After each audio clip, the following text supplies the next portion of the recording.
A message from Muad'Dib about the 7th of July 2005. Dear viewer, I hope this finds you well, in good spirit and having a good day. Regarding the 7/7/2005 terrorist attacks in London, let us look at the facts and see what we were told and compare them. Then, using Occam's razor and common sense, let us see what conclusions are to be drawn, so we can all understand what most likely really did happen that day. First chapter, title: Mock Exercises and Bomb Hoaxes in the Run-Up to 7/7/2005. More than a year before the 7/7/2005 attacks, on the 16th of May 2004, an edition of the BBC One Panorama programme broadcasted a mock exercise imagining what would happen if a terrorist attack was executed in London in the near future, consisting of 3 explosions on tube trains in the London Underground and 1 explosion on a road vehicle. The following excerpt from the BBC programme gives us a good idea of why this programme was made. If there are now bombs going off above ground, in this case a lorry being attacked, it could happen anywhere. So the potential for mass panic across not just the capital but the whole country is very much with us.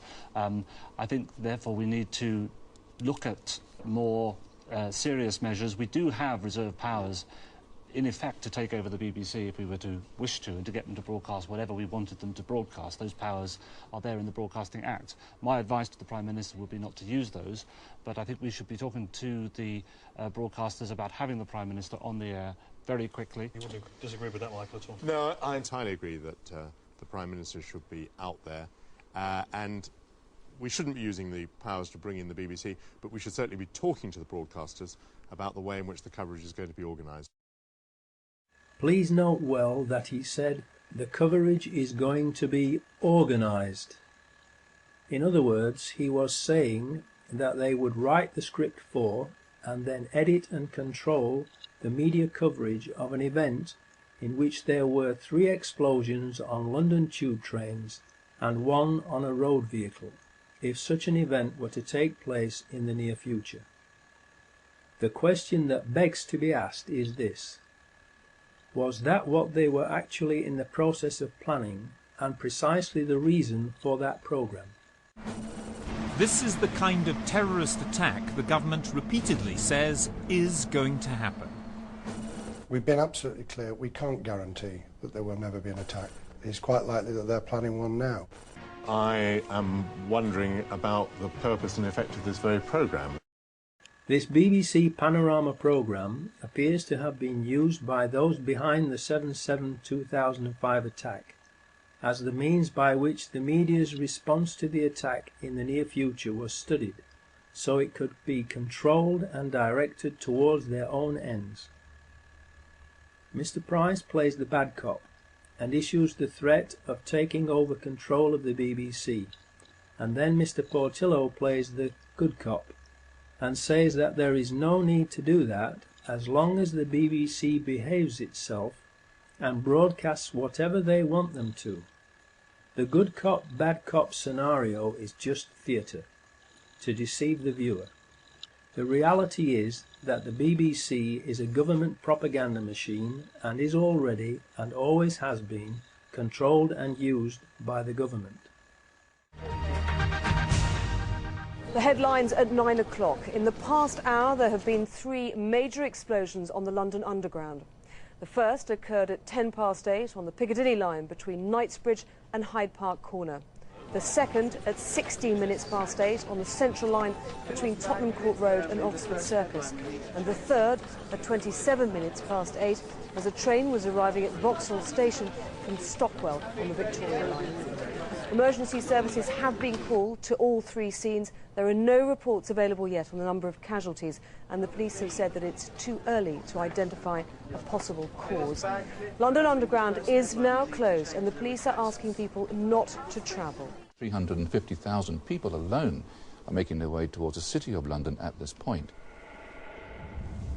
And if the access overload system has been triggered and they can't get onto their mobile telephones, this will have profound implications for them, the next of kin. We can now confirm that a tanker carrying chlorine has exploded at the junction of Shoreditch High Street and Commercial Street. Chlorine is extremely toxic in this form, and the police are issuing express warnings to people to stay indoors, close windows and remain there until the all clear is given. In the days leading up to 7/7/2005, there were hoax bomb scares in Nottingham and Sheffield.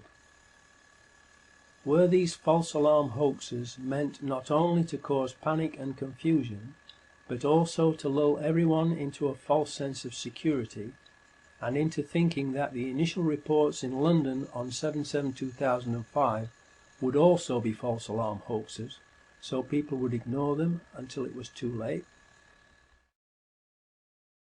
Second chapter title: Peter Power, Dupe or Accomplice?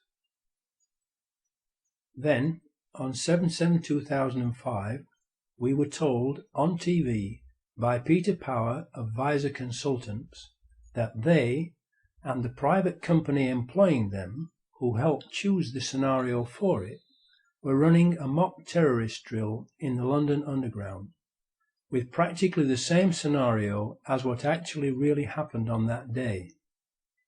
In other words, the actual mock anti-terror drill that the BBC Panorama programme of May 2004 had outlined had been chosen by Visor's client to be carried out on the very same day that 4 Muslim suicide bombers also chose the same scenarios that Visor's client had chosen for the mock drill, causing real and devastating explosions on 3 London tube trains and 1 road vehicle. Please think about that unbelievable set of coincidences for a few seconds, to let the implications of it sink in. Then, please ask yourself, what are the odds against all of that happening by chance? Just to get this right, you were actually working today on an exercise that envisioned virtually this scenario. Almost precisely. I was up until 2 o'clock this morning because it's our job, my own company, Visor Consultants. We specialise in helping people to get their crisis management response. How do you jump from slow time thinking to quick time doing? And we chose a scenario with their assistance which is based on a terrorist attack because they're very close to a property occupied by Jewish businessmen. They're in the city, and there are more American banks in the city than there are in the whole of New York. A logical thing to do. And I've still got the... I was going to say, how extraordinary today must feel for you as it unfolds. In his TV video clip, Peter Power states that their customer helped to choose the exact scenario. I repeat, Visor's customer helped to choose the exact scenario.